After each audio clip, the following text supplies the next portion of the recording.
अस्सलाम वालेकुम, सुबह बखैर। कैसे हैं आप सब? उम्मीद है आप सब ठीक होंगे। कल नेशनल T20 के 6 मैचेस थे जिनमें से जो फैसलाबाद और मुल्तान और बाकी जो सिटीज़ में हो रहे हैं मैचेस वो ब्रॉडकास्ट लाइव किए जाते हैं, लेकिन जो लाहौर के अंदर मैचेस हो रहे हैं वो लाइव ब्रॉडकास्ट नहीं किए जाते। ये हमारी बदकिस्मती कह लें कि कल बाबर आजम का मैच था और वो लाइव ब्रॉडकास्ट नहीं हुआ। इवेंट्स एंड हैपनिंग वालों ने पोस्ट की, लेकिन वो मोबाइल से दूर से पोस्ट की, लाइव ब्रॉडकास्टिंग फ्रंट से नहीं हुई, जो कि बाकी मैचेस की होती है। ये बदकिस्मती है हमारी कि लाहौर के जो मैचेस होंगे वो ब्रॉडकास्ट नहीं होंगे, ना ही उसकी हाईलाइट्स आएंगी। और बाबर आजम साहब भी लाहौर में ही खेलेंगे। अगर तो वो नॉकआउट्स गेम में चले जाते हैं या क्वालिफाई कर जाते हैं तो आगे का मैंने सिनेरियो नहीं देखा कि मे भी शायद मुल्तान या फैसलाबाद में मैचेस हों। सिनेरियो मैंने नहीं देखा, लेकिन लाहौर के मैच ब्रॉडकास्ट नहीं हो रहे। और ये एक अलमिया भी है या ये एक अलार्मिंग सिचुएशन भी है कि यार दुनिया कहां से कहां पहुंच गई है। ये अभी जो आईसीसी का इवेंट हुआ था इसमें भी जो इतनी अच्छी एचडी किस्म की लाइव ब्रॉडकास्टिंग हुई थी वो भी आईसीसी के ही कैमराज थे। हमारे कैमराज इतने खास अच्छे नहीं है। पीएसएल की अगर ब्रॉडकास्टिंग की भी मैं बात करूं तो 2021-22 के बाद आपकी ब्रॉडकास्टिंग लेवल में एक डिप आया है। जो एडिटर्स हैं वो ये बात मेरी समझेंगे कि जो मैचेस हैं उनकी क्वालिटी डाउन हुई है। ठीक है, 23 में 24 में बड़ी डाउन हुई है क्वालिटी, और इंटरनेशनल लेवल पे भी जो आपके ब्रॉडकास्टिंग की क्वालिटी थी ना वो डाउन हुई है। ये एडिटर समझ सकते हैं। बाकी जो आम सादा मैचेस देखते हैं वो इतना उन्होंने गौर नहीं किया होगा, इतना ज्यादा फर्क नहीं पड़ा, लेकिन एडिटर्स को बड़ा नोट किया उन्होंने। ठीक है, तो कल कराची वाइट्स और लाहौर ब्लूज का मैच था जिसमें लाहौर ब्लूज ने सेकंड बैटिंग की और उन्होंने चेस की तरफ गए और लाहौर ब्लूज की तरफ पाकिस्तान की शान किंग बाबर आजम खेल रहे थे और उन्होंने 22 run, if I am not wrong, 22 run कुछ 17 बॉल्स के ऊपर बनाए थे और वो आउट हो गए। रिवर्स स्वीप ट्राई करने की कोशिश में आउट हो गया। अच्छा, कल की बैटिंग में एक खास चीज मेरे लिए ये भी थी कि बाबर आजम ने कल स्पिन को जो है ना स्पिनर की स्पिन को कट करने के लिए डाउन दी ट्रैक आए और स्पेशली रिवर्स स्वीप मारी, जो कि हमने बाबर आजम से मैंने देखी थी 2023 में न्यूजीलैंड के साथ ओडीआई सीरीज थी। कराची के अंदर मैच था और बाबर आजम रिवर्स स्वीप मार के आउट हुए थे। तो बहुत रेयर है, मैंने देखी है, मुझे तो एक ही याद है और उसके बाद मैंने कल देखी है। तो गुड टू सी के यार अगर बाबर आजम की गेम स्पिनर पे बहुत अच्छी हुआ करती थी और with the passage of time उसकी गेम स्पिनर्स पे वो गिरना शुरू हो गई है।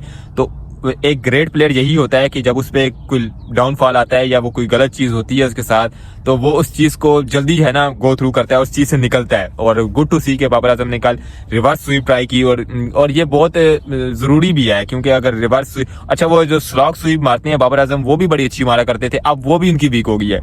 अगर वो देखें न्यूजीलैंड वाले मैच में स्लॉग स्वीप पे ही आउट हुए सेटनर से, जो कि 2019 में उन्होंने बैक टू बैक सेटनर को ही मारी थी और वो इंग्लैंड के अंदर जो वर्ल्ड कप हुआ था।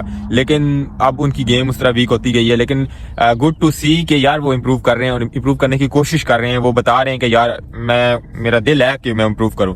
अगर आगे इम्प्रूवमेंट आती, देखिए डोमेस्टिक मैच है, वहीं आप गलतियां करेंगे, वही एक चीज है जहां आप सीख सकते हैं। बाबर आजम स्कूप पे मारे, जो मर्जी करे, डोमेस्टिक का मैच है, कोई भी नहीं बोलेगा, जो बोलेगा उसकी अलग से फैंटी लगेगी। लेकिन डोमेस्टिक का ही मैच होता है जहां आप इंप्रूवमेंट कर सकते हैं। जो मर्जी ट्राई करे, बाबर आजम खबा होकर भी बैटिंग कर ले, कोई मसला नहीं। डोमेस्टिक है ना, यही आपने इंप्रूवमेंट करनी है। ठीक है, और गुड टू सी, खुशी हुई यार, ये वर्ड मैं बार बार इसलिए रिपीट कर रहा हूँ कि खुशी हुई है कि बाबर आजम क्रिटिसिज्म हो रहा है तो जो लोग तनकीद बराए इसलाह कर रहे हैं उनकी इसलाह को बाबर आजम कैच कर रहे हैं। 90 to 95% तो तनकीद बराए तनकीद हम लोग करते हैं, लेकिन 4% या 5% जैसे मोहम्मद यूसुफ हैं वो थोड़ी सी बाबर आजम के टेक्निकली फ्लॉस पे बात करते हैं, तो उनकी जो तनकीद बराए इस्लाह है बाबर आजम ने उसको कैच किया और उस पे इम्प्रूवमेंट कर रहे हैं और नजर आया मुझे देख के। और कुछ लोग बड़े भी जो है ना गुस्सा भी हो रहे हैं कि क्यों बाबर आजम के डोमेस्टिक मैच की वीडियोस क्यों पोस्ट की जा रही हैं। वो तो पीसीबी भी पोस्ट करता है, अगर मैंने पोस्ट कर दी है या मेरे से कोई पर्सनल ग्रजेस हैं आपके, मेरे से क्या किसी के पर्सनल ग्रजेस होने हैं, लेकिन वो शो कर रहे हैं कि पर्सनल ग्रजेस हैं, क्योंकि जो वीडियो मैंने अपनी आईडी पे पोस्ट की है वो पीसीबी पिछले 10-15-20 सालों से कर रहा है, लेकिन उस पे नहीं बात हुई। मैंने अगर कल कर दी तो वो कहते हैं कि अंदर से कुछ हो गया। आई डोंट नो क्या पर्सनल ग्रजेस मेरे से हो सकते हैं किसी को, भाई मेरे जैसे 2-3 लोग जिसको देखते हैं उससे क्या किसी को ग्रजेस होंगे, लेकिन वो शो कर रहा था कि कुछ ना कुछ पर्सनल है। खैर ऐसे लोगों को सीरियस भी नहीं लेता जो ऐसे ही पैदा हो जाते हैं।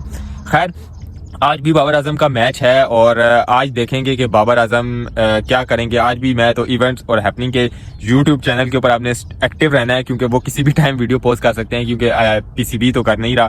खैर चलें 10 विशेज हैं बाबर आजम के लिए। और अच्छा वो लोग भी अब जो है ना, मेरा ख्याल है उनका इंतकाल हो गया होगा, जो कह रहे थे कि बाबर आजम ने डोमेस्टिक खेलने से इनकार कर दिया। बाबर आजम की ईगो है, वो बिना कान वालों के कानों पे जूतियां पड़ गई हैं बाबर आजम की तरफ से।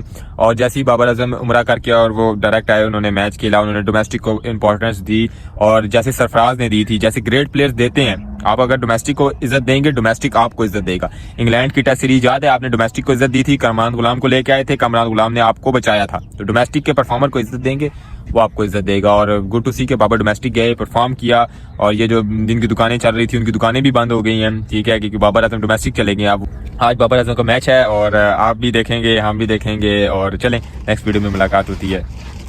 ये हमारा